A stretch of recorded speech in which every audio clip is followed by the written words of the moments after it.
Greetings again, everyone. I am, as you are all doubtless aware, the the newly elected president-elect of the United States of America. Wow, that feels weird to say. I never really thought something like this would happen to me, of all people, but it is what it is. I realized after rewatching the video I recorded yesterday morning, when I woke up this morning, and good lord, do I have a painful toothache. So if there's some grunting in pain or similar in the video, please forgive me. But I realized that I spent way too much time in that video specifically talking about God. Now, talking about God is a worthy pursuit unto itself, as long as you can do it in a civil and respectful manner. But there is definitely a separation of church and state in this country, or at least there's supposed to be. That's gotten a little bit problematic in recent years, but for right now, though, I spent too much time in that video talking about my religion and not enough about policy and that kind of thing, which, I mean, there was definitely a point to it, right? And I also realized that part of the reason I wasn't able to talk much about policy is I needed to spend that time establishing a more firm basis of who I am, what I believe in, and so on, for you to even understand the things I wanted to talk about with respect to policy. And I also realized that that should have been its own video, a separate thing, completely. And that's part of why I'm not really, mostly at least, going to talk about policy this time. I'm more here to explain what the underlying basis for my political perspective is, so you can understand better later why I want to institute certain types of policy, as opposed to what those policies precisely would in fact be. Now, one of the key things that got me thinking about this over the course of yesterday, between, filming that video, trying to edit that video, failing to edit that video, ultimately posting the video pretty much raw and unedited, and I think I'm just going to do that in general from now on. That is going to come back to, in a lot of ways, video games that I played when I was much younger. Video games are designed in some respect to reflect the real world. Completely unrealistic video games, I have never run into one that people actually liked. They have to have some level of relation to our lived experiences in order to be enjoyable.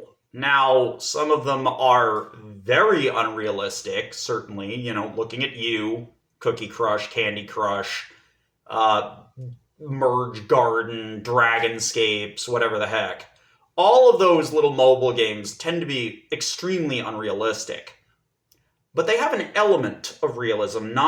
They're not very faithful to the world we live in, but cookies, #exist. So that is a point of correspondence between Cookie Crush and our world. There are, in fact, cookies in our world. And Gardenscapes, there are, in fact, plants and birds in our world.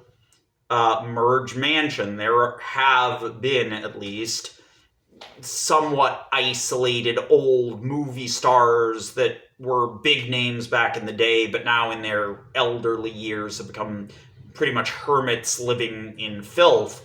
That has all happened at some level. That's what I mean by there has to be a certain amount of correspondence. But some of them, while definitely including very fantastical elements, in some ways.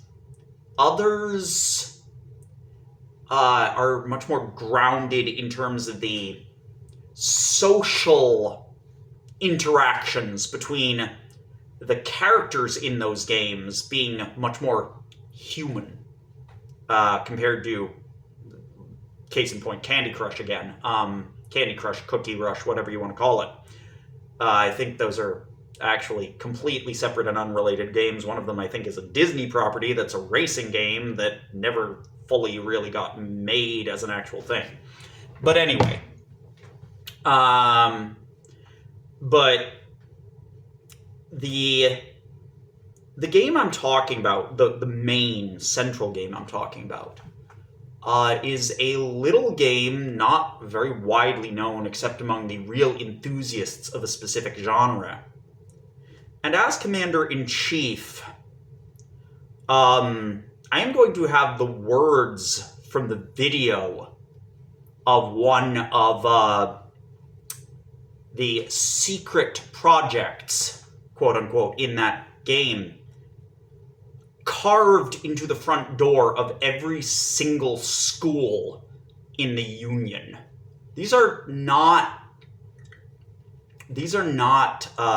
religious words. These are not, well, I mean, they could theoretically be argued to be Americanist religious words from a certain point of view, maybe. But this is political, really, not religion-based. And I'm going to quote the exact words to you now. They're going to be slightly edited for the version that's carved into the doors. Because, well, due to literal divine intervention, apparently, this, I really hope, isn't ever actually going to happen.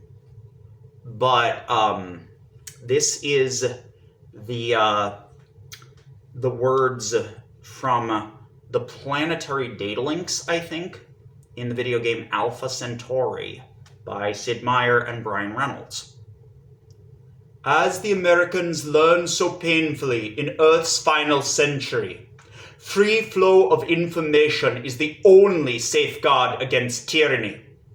The once chained people whose leaders at last lose their grip on information flow will soon burst with freedom and vitality.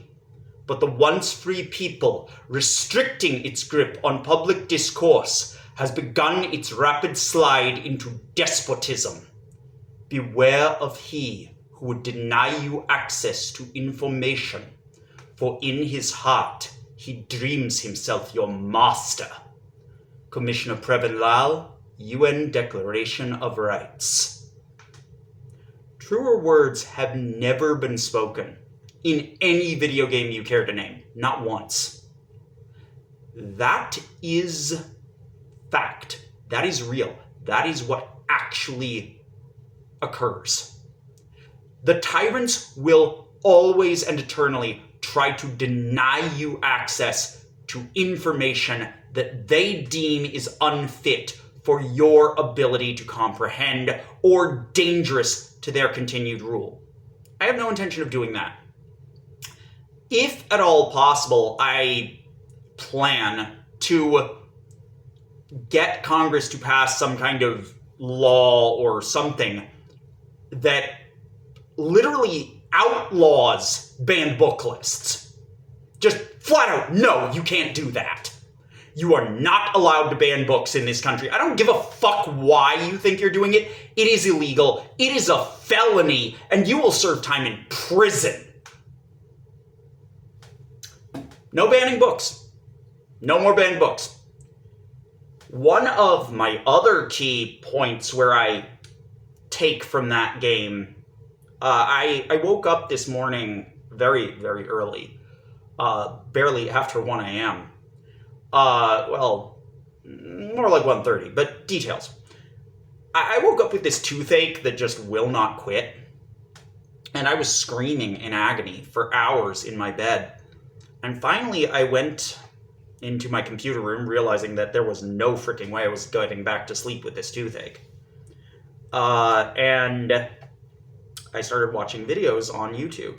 And one thing that I started watching was some other videos from that same video game by a much less nice guy in the video game, Chairman Shenji Yang. But, it's one of those even a stopped clock can be right twice a day sort of things. Yang is a very bad dude, and just not at all cool. He is running a tyrannical, evil police state, right? I do not support his policies or practices pretty much in any form. And we're going to talk about the police again later, because, right now the police are not actually even required to be police. They don't actually have to do the job we've hired them to do. Law enforcement is not actually required to enforce the law in this country. Yeah, that's an issue. That needs to be dealt with. But, again, that's a topic for later. Chairman Shenji Yang has this pair of quotes. I'm not going to try to exactly mimic his voice the way I do with Commissioner Previn Lal, because Lal I very much respect. I would be doing it out of a place of respect when I always am when I mimic his quotes. I want to try to bring through my mouth his exact words as he spoke them as best I can. That's why I try to copy his accent, his exact speech in every respect. Yang I do not respect in that way, so it would be coming from a place of disrespect, and therefore I'm not gonna try to copy that, because being disrespectful to people, even people as, just completely psychopathic and downright evil as Yang, it's not well for a president to do that just kind of casually, and I'm trying to be very presidential here when I can. Obviously, I'm not exactly, a president yet, and I'm only arguably even been elected president. I mean, the angelic vote is... The Supreme Court's going to have a field day with that one my entire run of in office, my whole thing. They're going to be fielding questions left, right, and up the middle, challenges on every conceivable grounds to my presidency's very existence, all of that, endlessly. I fully expect to be an embattled president from day one, from before day one. But that's beside the point.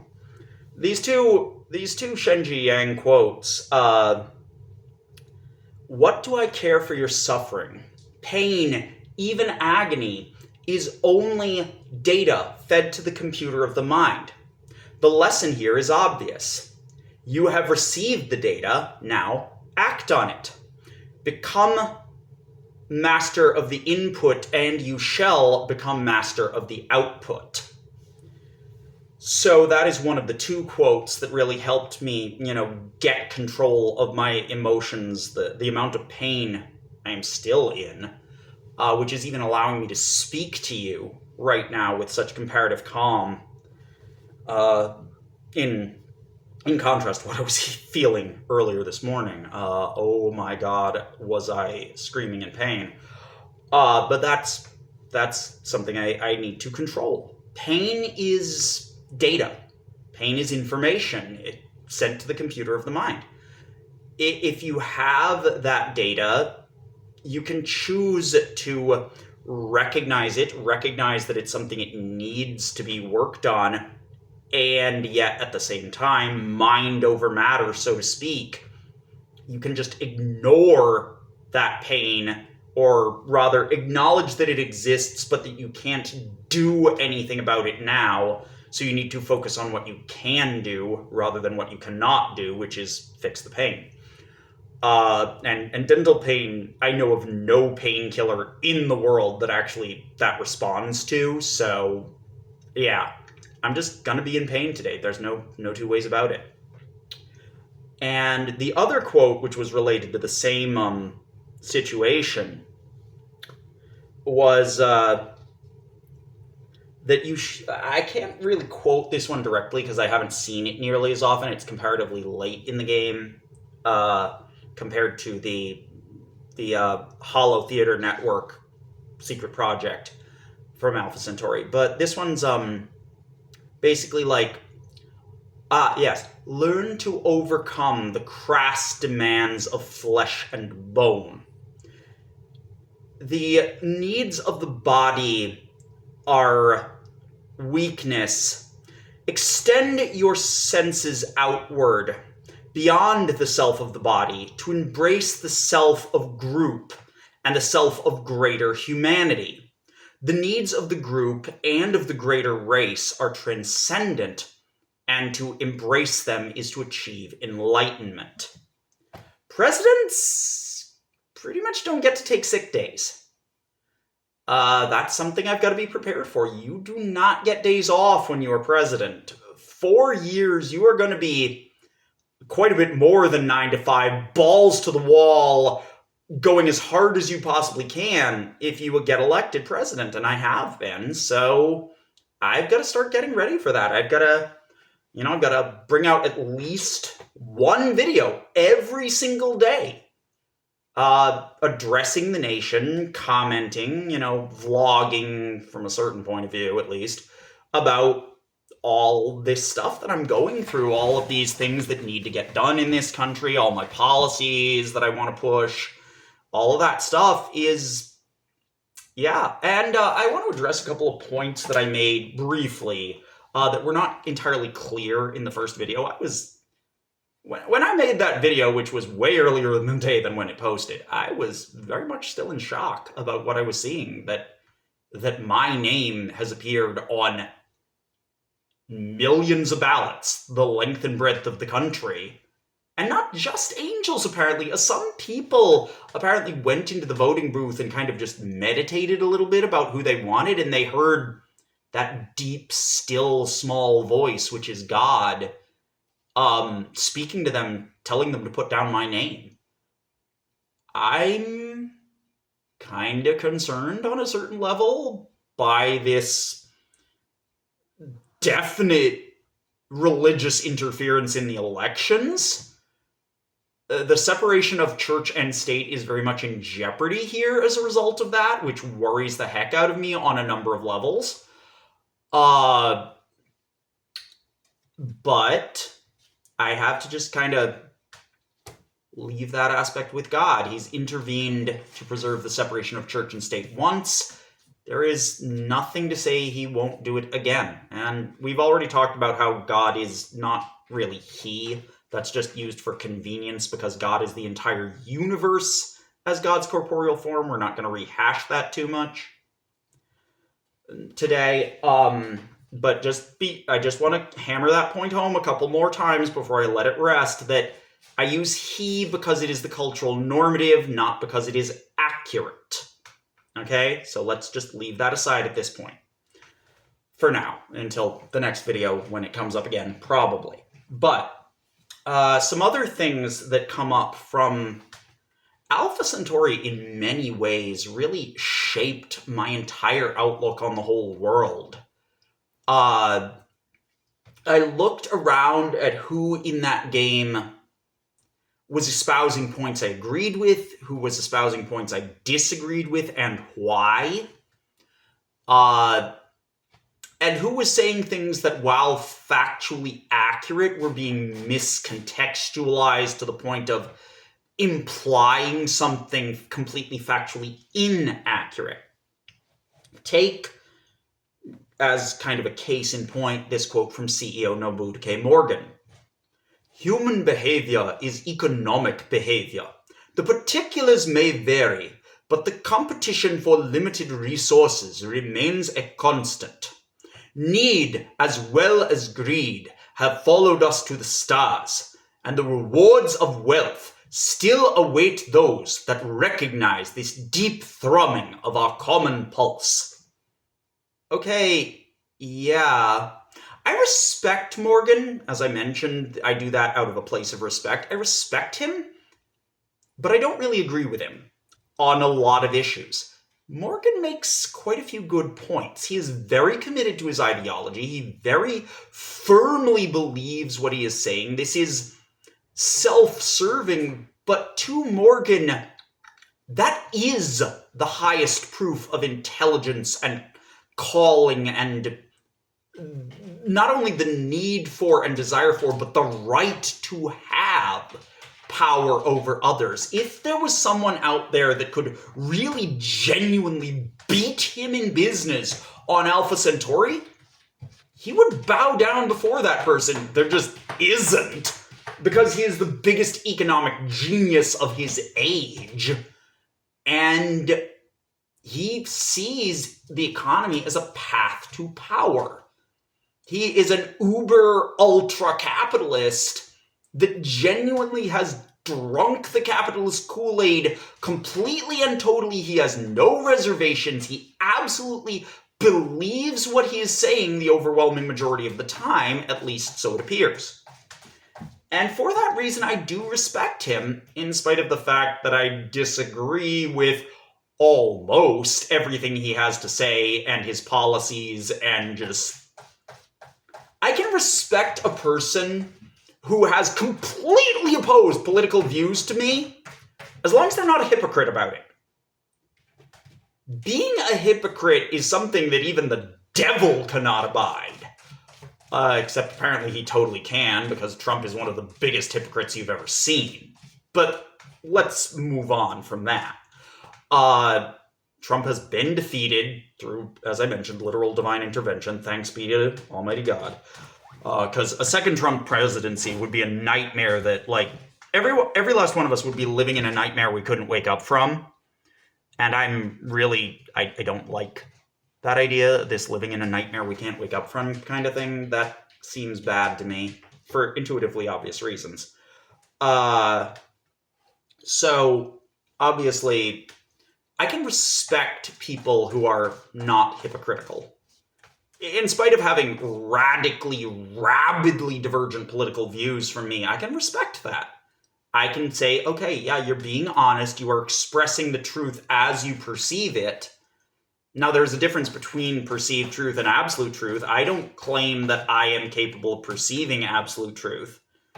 I, however, will push forward with the truth that has been given to me to understand, and hope that that is for the best for our country.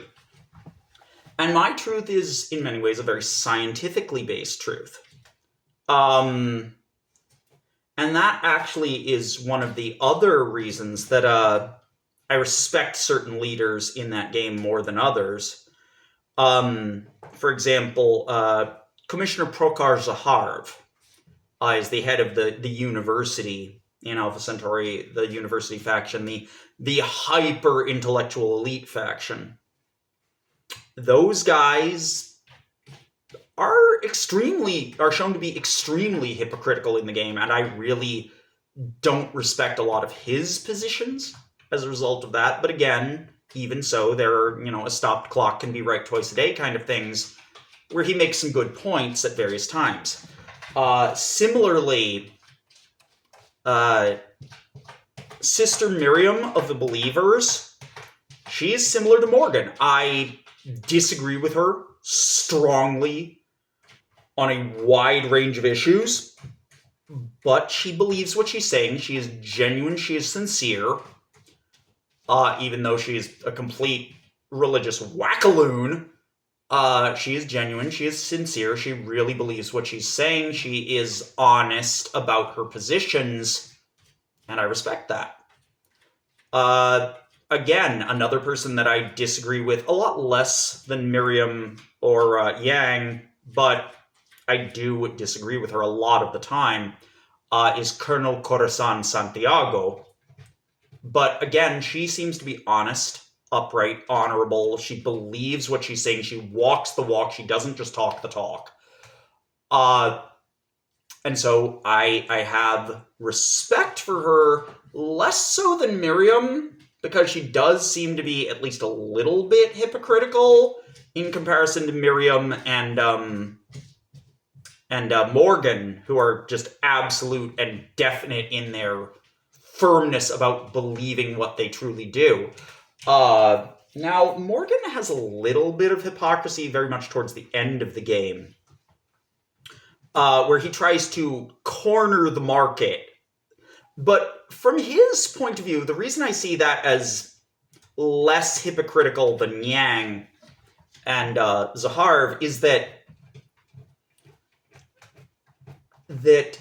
unlike Yang and Zahav, Morgan, I think that corner the market end game for him is kind of actually part of his personal beliefs from a certain point of view, in that he sees capitalism as a kind of ultimate tier socio-political game. And how do you win such an ultimate tier socio-political game? You win by, as he says, when the time comes for the transition between entrepreneur and emperor. That is, from my point of view, kind of the ultimate end game for any capitalist, is that they gain so much control of the economy that they can use it to dictate terms to the entire society, and therefore they are effectively running the country, or in his case, the world, even though on paper they don't actually hold such a title officially, at least most of the time, the overwhelming majority of the time. In his case, that would happen. He would become basically emperor of Charon, of Alpha Centauri, or Proxima Centauri B, where the game takes place.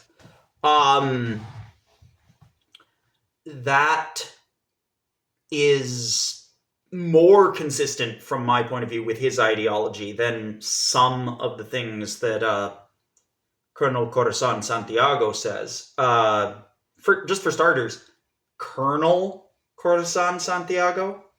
Colonel? I'm sorry, I think you misspelled Generalissima, Mrs. Santiago. So, yeah.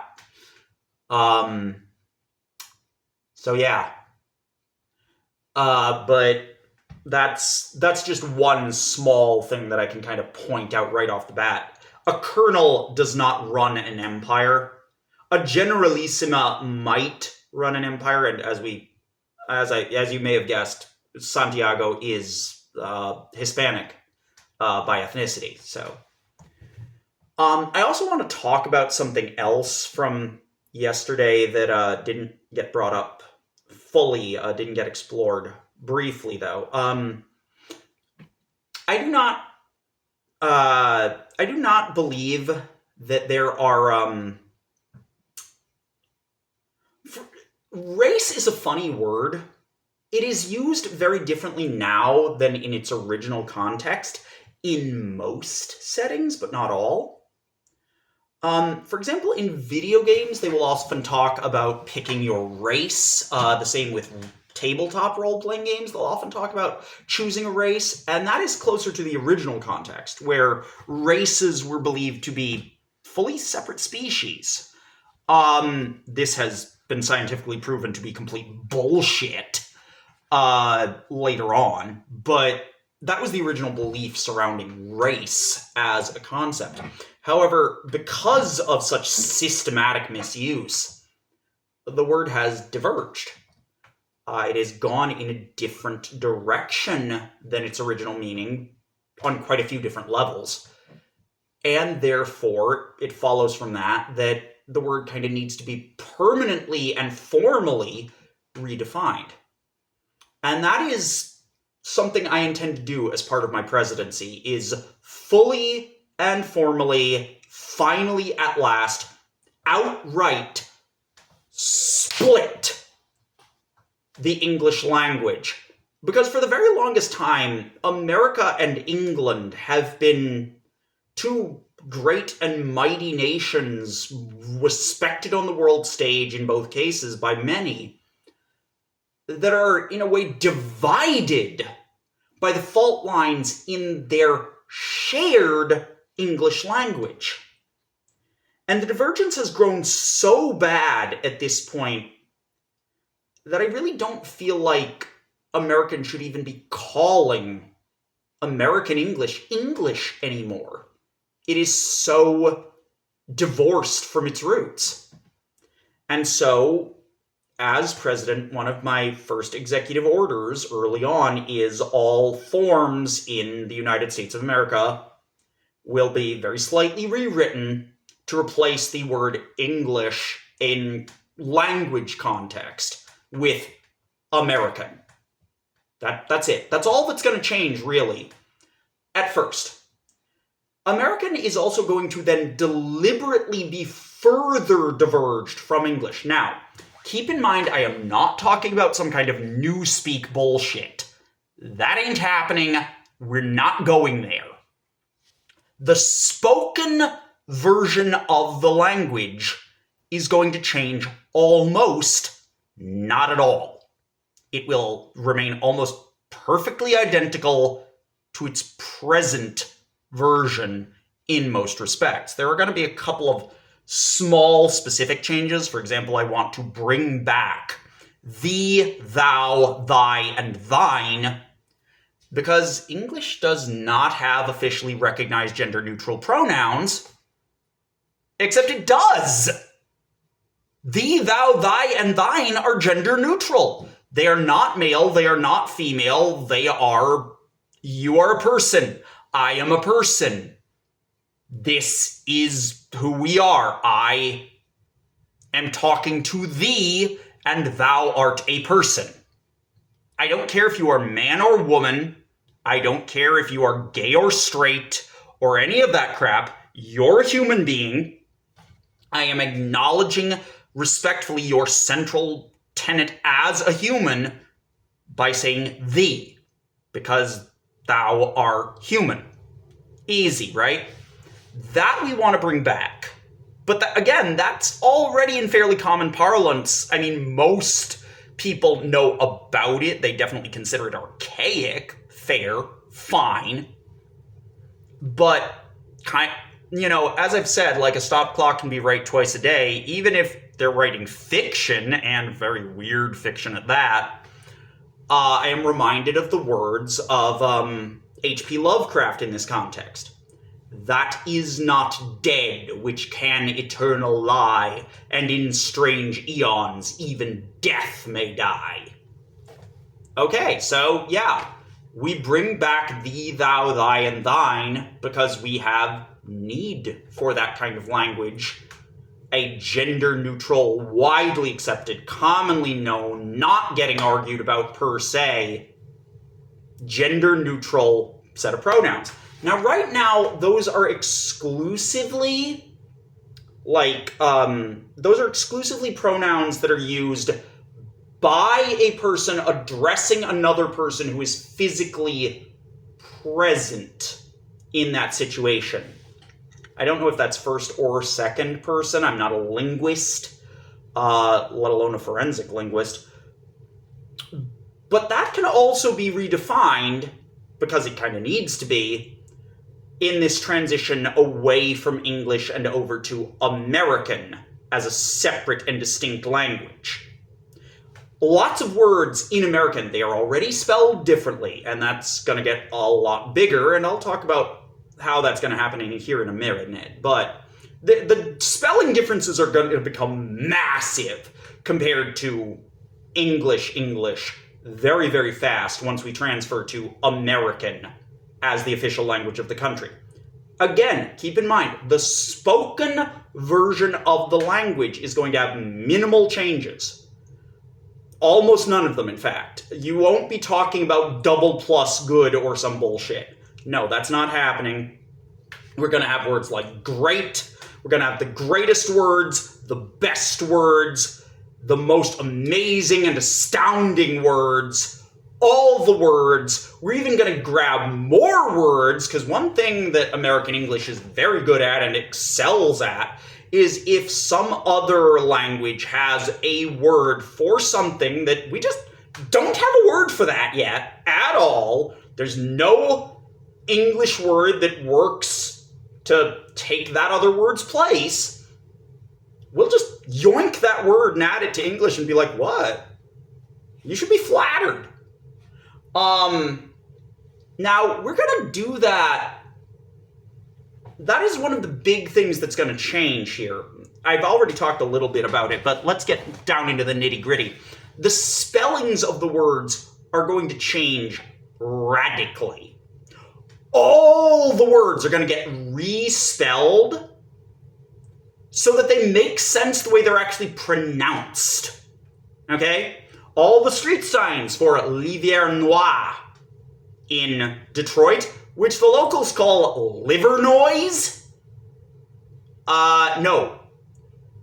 Those are going to remain more or less spelled the way they should have been to begin with, so that should have been to begin with once it became America as opposed to a French colony in Detroit. Let's be clear about the history here. But we should have respelled those so they would be pronounced correctly out the gate. But we didn't. So we're going to do it now, because we can't do it sooner than now. All of those getting replaced with things that actually say les vers noirs. Because that's how it's supposed to be pronounced. Would you rather we spell it the same way the French people do, or pronounce it the way the French people do if you're French? Chime in the comments, please, by all means. Would you prefer that we spell it the way you would spell it, but pronounce it totally and utterly wrong? Because it's not actually an American word. That's a French word. You're not Americans. I mean, well, you could naturalize as citizens. That's certainly true. But until you do that, you're not Americans. And at that point, you are French Americans, not French people. You are part of this country. You have decided to become part of the great amalgam that is America instead of Frenchmen. You may have kin that are still Frenchmen, but you are not anymore. You are now an American citizen, not a French citizen. Okay? So let's move on from that. We're going to be respelling everything because amongst other things that are going to happen with this whole respelling business, we're getting a new alphabet, or rather, more accurately, a variant of the one we already have. For example, the SH. That's two letters that produce one sound. No, we're not having that anymore. And we're not even going to have to change the keyboard particularly to be able to type that letter. Because we've already got one on there. $, done. That's the SH symbol. That's the sh letter. Done. Sh is the $, on your keyboard. It's already there, right there on your keyboard. Just type it and go. Similarly with CH, right? Ch, that sound. We've already got a cent symbol. The cent symbol in uppercase and lowercase will have to be added, but sure, whatever, we can do that. That's the CH sound. And again, done. WH. That's, we can use the won symbol from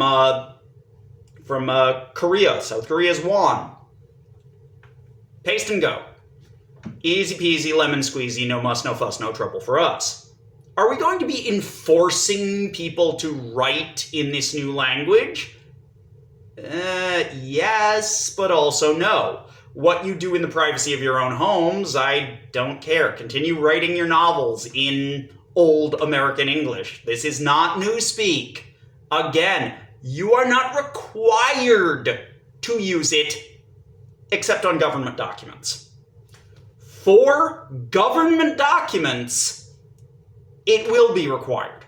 That is going to be a thing you're going to have to do. The schools will be teaching it to all the children. All the children.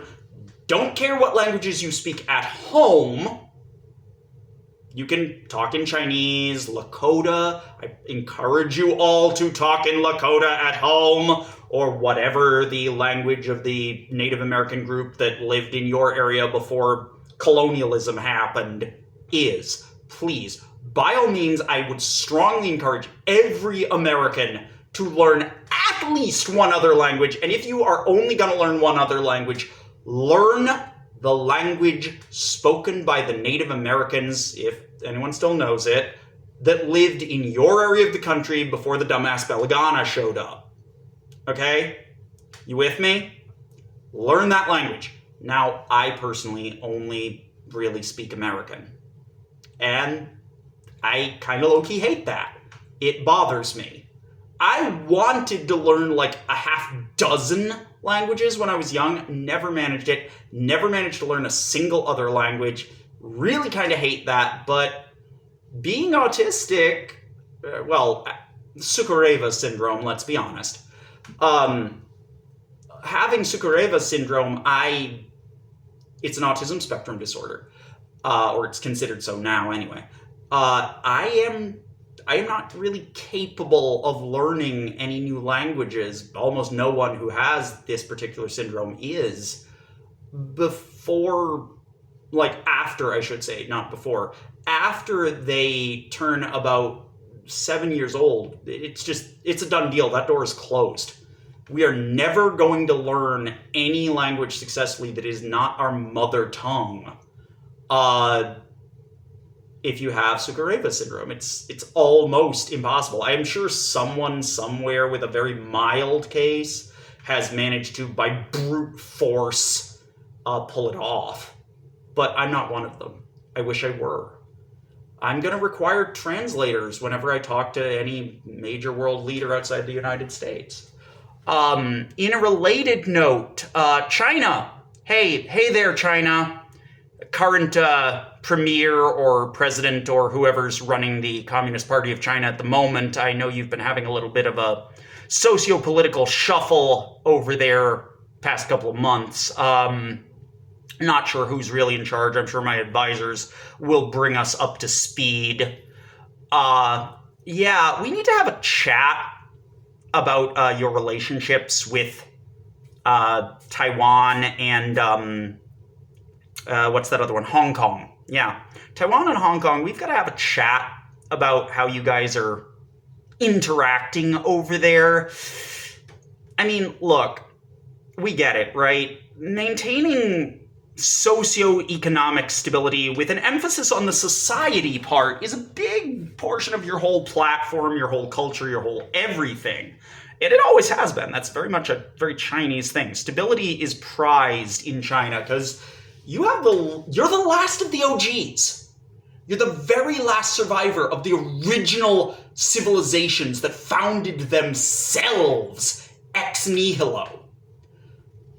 That's a kind of stressful position to be in. I get it, right? I mean, I don't get it precisely because obviously I've never been in that situation.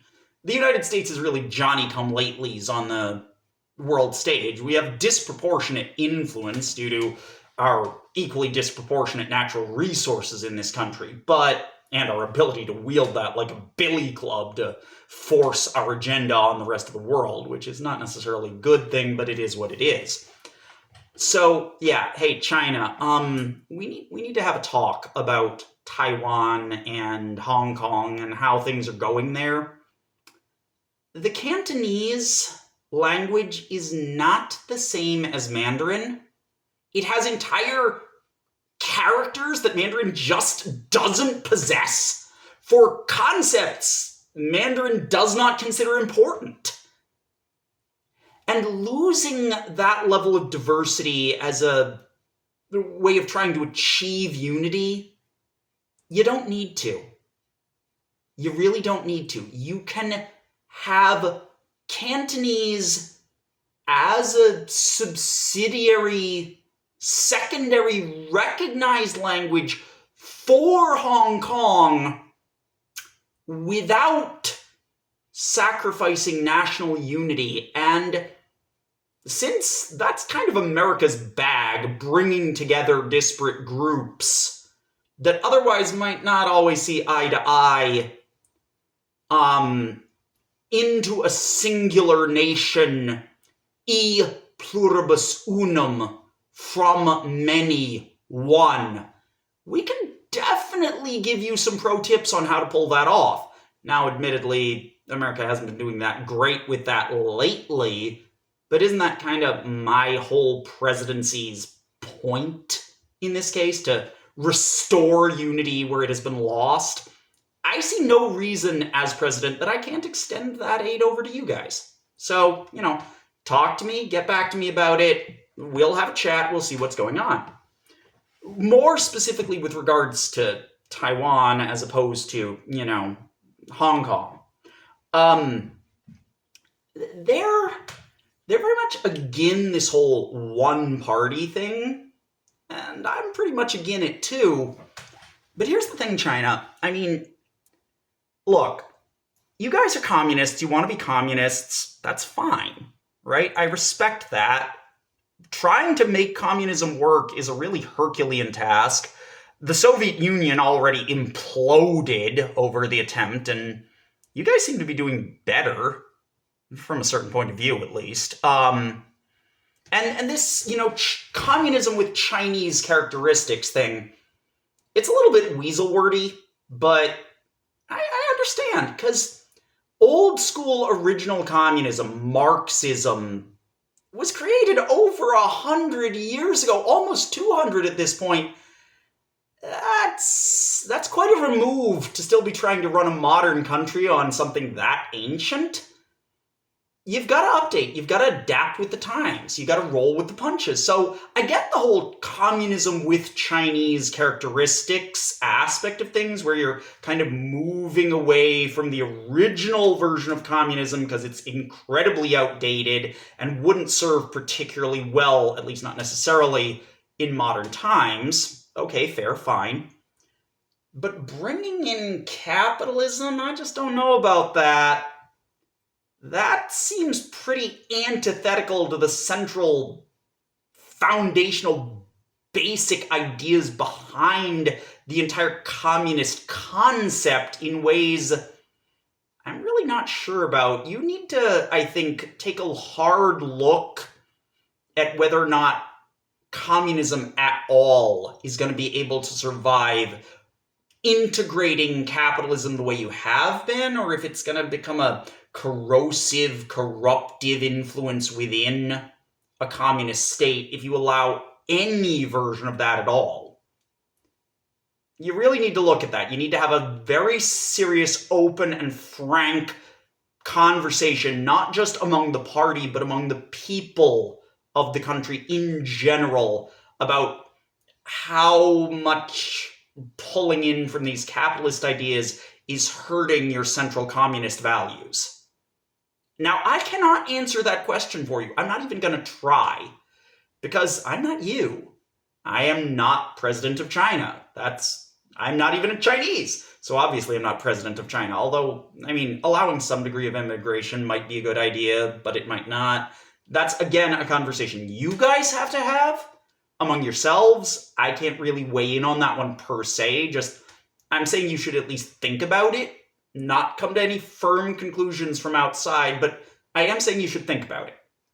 Anyway, moving right along on that, Taiwan is not in favor of this one-party thing. They are very much against that.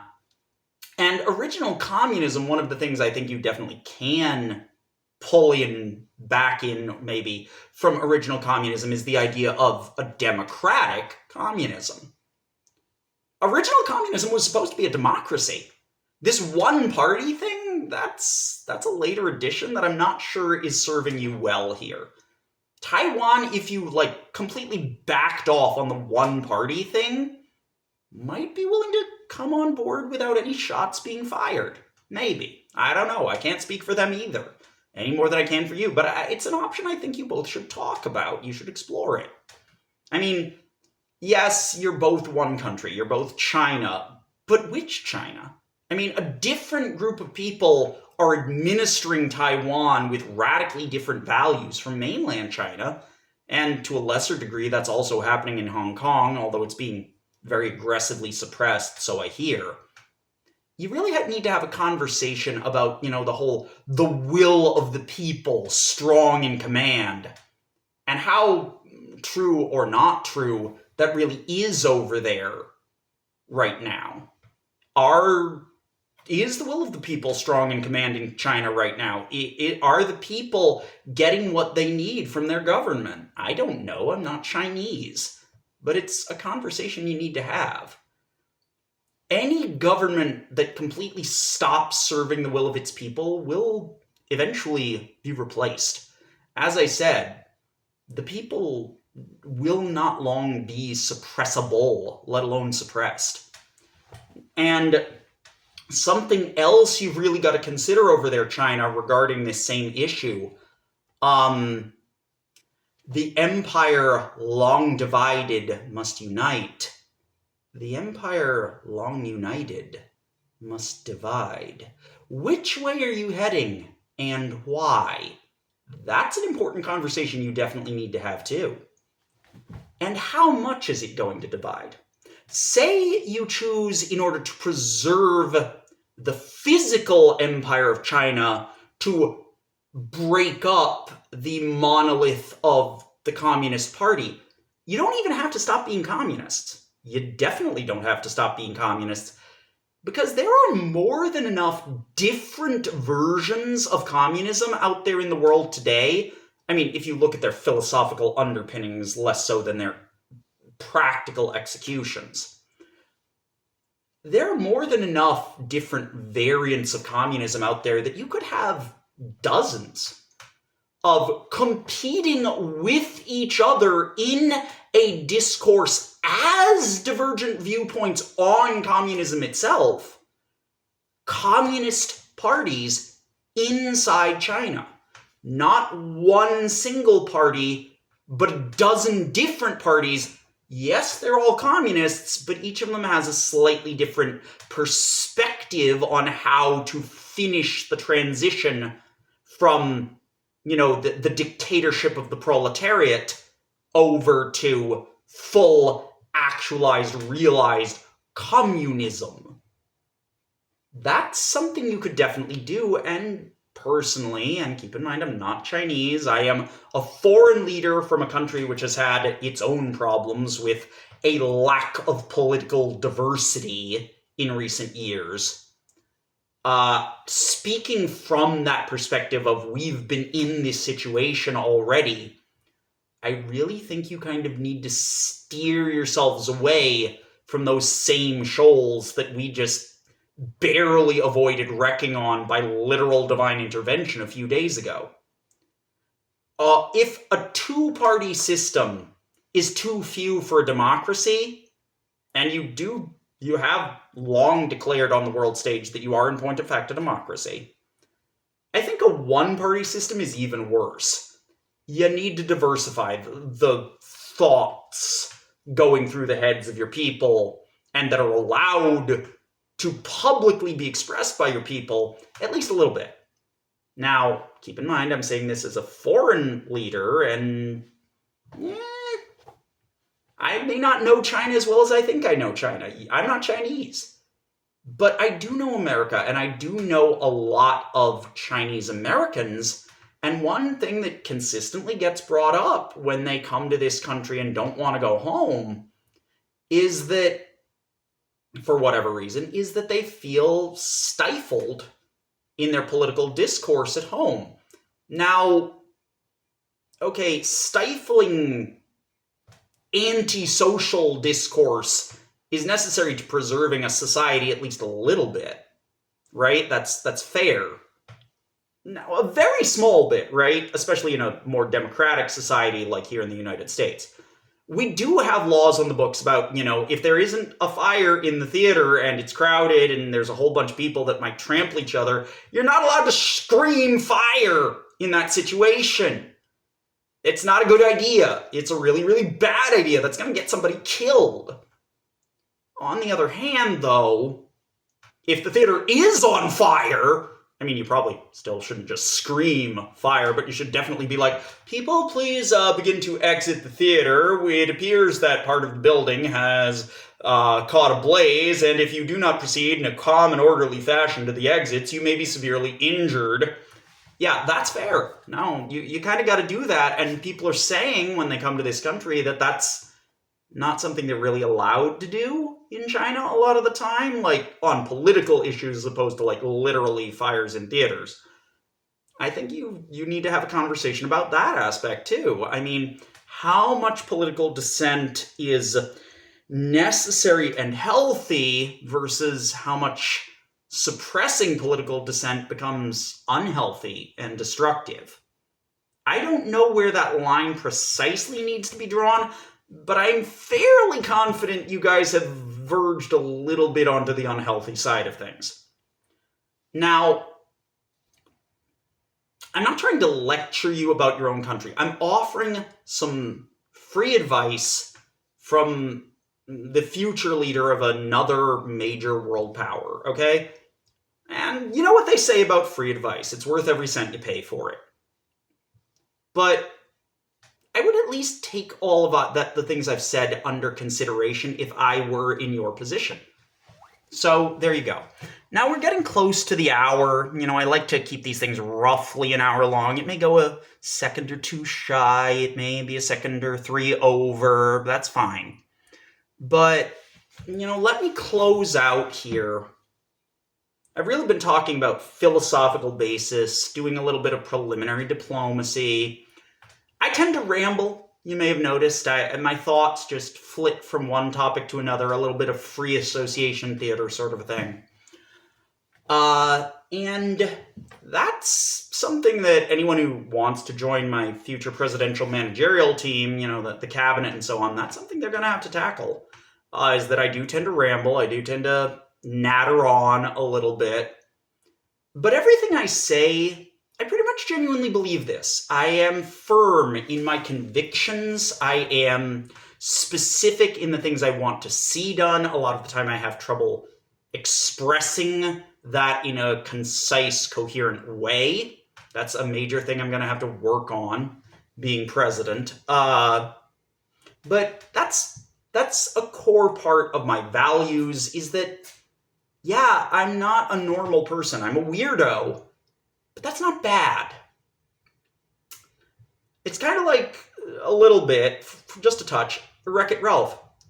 I'm not good and that's not bad. I'm not normal, but that isn't a bad thing. Normal is highly overrated. Normal is a setting on a dryer. Being perfectly, absolutely normal would, into and of itself, be abnormal. So, since normal is kind of, sort of a meaningless concept in that context, I don't choose to engage with it, really. It seems like a waste of time trying to be a normal person to me, right? I'm not normal. I've never been normal. I never will be normal. I don't think I even could be normal if I tried. And why would I bother? There are hundreds of thousands of comparatively normal people throughout the world. It's the weirdos that actually allow our civilization to progress, to develop, to improve to any meaningful degree. Only when people choose to be weird do you get progress. And that's what America's about. It's about progress. We used to invent all these things in this country, and we still do, a little, to some degree, but not like we used to. And a big part of that, I think, is our lack of a robust, comprehensive education system.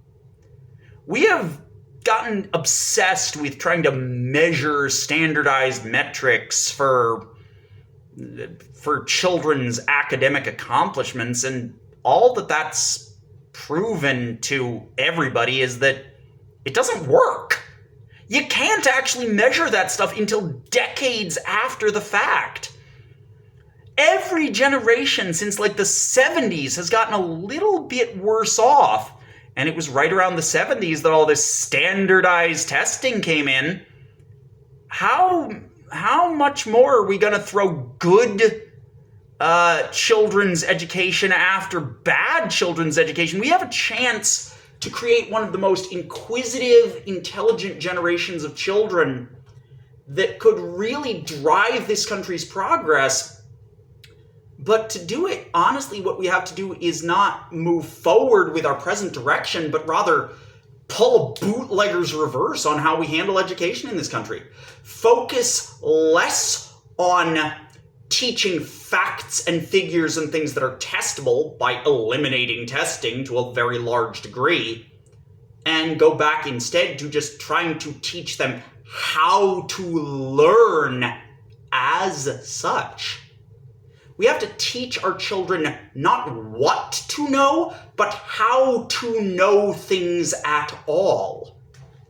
So yeah, that's where I'm going to call it for today. That's the end of the video. До свидания.